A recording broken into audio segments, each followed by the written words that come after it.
சில இத வந்து ஏன் இவ்வளவு முட்டு கொடுக்குறீங்க நீங்க திமுகவுக்கு? நீங்க முட்டு கொடுக்குறீங்க. இல்ல அது வந்து மோடியை ரிஜெக்ட் திமுக பண்ணிட்டு காரங்க குணாத் கேட்க கூடாது. இல்ல இல்ல இல்ல அதாவது அது திமுக காரு மேடை பேச்சாளர் கேட்கணும். திமுக தலைவர் சொல்றேன் மேடை பேச்சு ஒரு ரிப்போர்ட் ஊடகவியலாளர் கேள்வி கேளுங்க.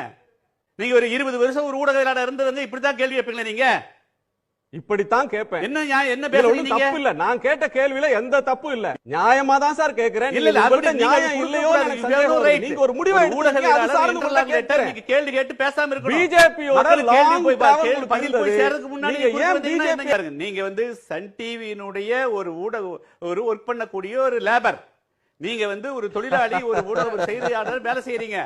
அந்த அளவுக்கு நீங்க நடுநிலை நடந்த கேள்வி கேளுங்க. திமுக தலைவர் அவங்களோட போது பேசுற போது நான் பதில் சொல்றேன்.